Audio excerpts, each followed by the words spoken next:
Hello students, welcome to our channel. ఈరోజు మీరు వినబోయే కథ పదాల లోపల దాగి ఉన్న భావాలను తెరిచే కథ. ఓకే, కథలోకి వెళ్దాం. ఒక అడవిలో ఒక చిన్న చిలుక ఉండేది. ఆమెకి కొత్త పదాలు నేర్చుకోవటం అంటే చాలా ఇష్టం. రోజు రాత్రి ఆకాశంలోని తారల్ని చూసి మాటలు మాట్లాడేది. ఒకరోజు చిలుక అమృతం అనే పదం విని ఆశ్చర్యపోయింది. వావ్, ఎంత మధురంగా ఉంది ఈ పదం అనుకుంది. కానీ దాని అర్థం తెలియలేదు. అప్పుడు తాత గుడ్లగోపని అడిగింది, తాతయ్య, అమృతం అంటే ఏమిటి అని. తాత గుడ్లగోబ నవ్వుతూ చెప్పింది, చిన్ని, అమృతం అంటే మరణాన్ని పొందింపనిది.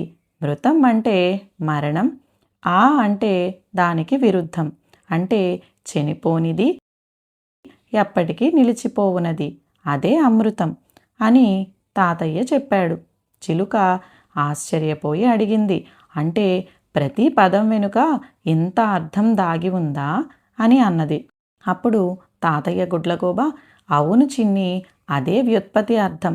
పదానికి పుట్టుక ఎలా ఉందో ఆ పుట్టుక వెనుక అర్థం ఏమిటో తెలుసుకోవటమే వ్యుత్పత్తి అని చెప్పగా, ఆ రోజు నుంచి చిలుక పదాలను కేవలం పలకటం కాదు, వాటి అర్థాలను గుండెల్లో దాచుకోవటం మొదలెట్టింది. ప్రతి పదానికి పుట్టుకలో ఒక అర్థం దాగి ఉంటుంది. ఆ అర్థం తెలుసుకుంటే మాటలు మనకు జ్ఞానం, ప్రేరణ ఇస్తాయి. వ్యుత్పత్తార్థాలు అంటే పదాల హృదయం. ఓకే పిల్లలు, ఈరోజు మనం చెప్పుకోబోయే టాపిక్ ఏంటో మీకు అర్థమైంది కదా, వ్యుత్పత్తార్థాలు. ఇప్పుడు మనం విభాగం 3లోని 17వ ప్రశ్న అయిన వ్యుత్పత్తార్థాల గురించి చూద్దాం. ఫస్ట్ వన్, ధర్మం. విశ్వమును ధరించునది, పుణ్యము. ధర్మం అంటే వ్యుత్పత్తార్థం విశ్వమును ధరించునది, పుణ్యము. బుధుడు, అన్నిటినీ తెలిసినవాడు, విద్వాంసుడు. బుధుడు, అన్నిటినీ తెలిసినవాడు, విద్వాంసుడు. జనని, సంతానమును కనునది, తల్లి. జనని, సంతానమును కనునది, తల్లి. కౌశికుడు, కుశికుడు అను రాజు మనుమడు, విశ్వామిత్రుడు. కౌశికుడు అంటే వ్యుత్పత్తార్థం కుశికుడు అను రాజు మనుమడు, విశ్వామిత్రుడు. భాస్కరుడు, కాంతిని కలుగజేయువాడు, సూర్యుడు.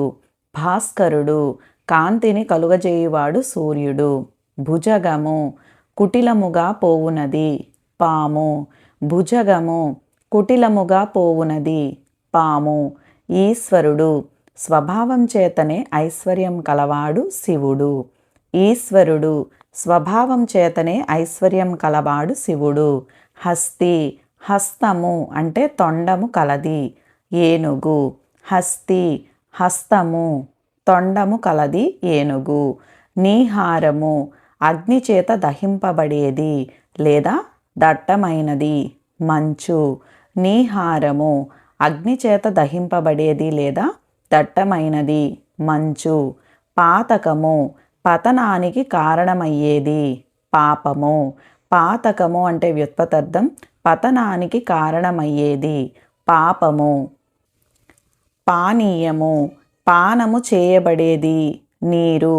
పానీయము, పానము చేయబడేది, నీరు. పికము, చాటు నుండి కూయినది, కోయిల. పికము, చాటు నుండి కూయినది, కోయిల. అచలము, చలనము లేనిది, పర్వతము. అచలము, చలనము లేనిది, పర్వతము. మేఘం, వర్షములచే భూమిని తడుపునది, మబ్బు. మేఘం, వర్షములచే భూమిని తడుపునది, మబ్బు. సమరం, మరణంతో కూడినది, యుద్ధం. సమరం, మరణంతో కూడినది, యుద్ధం.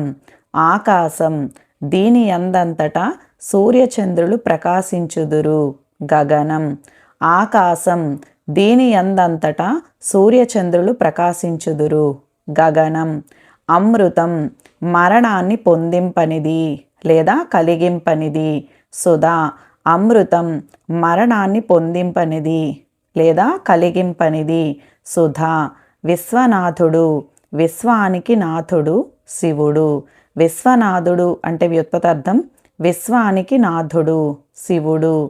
గురువు, చాలా ఇంపార్టెంట్ బిట్ ఇది. గురువు. అజ్ఞానాంధకారాన్ని తొలగించేవాడు, ఉపాధ్యాయుడు. గురువు, అజ్ఞానాంధకారాన్ని తొలగించేవాడు, ఉపాధ్యాయుడు. చాలా ఎగ్జామ్స్లో ఈ బిట్స్ ఇవ్వటం జరిగింది. నెక్స్ట్ వన్, పురోహితుడు, పురమునకు హితము చేయువాడు, బ్రాహ్మణుడు. పురోహితుడు, పురమునకు హితము చేయువాడు, బ్రాహ్మణుడు.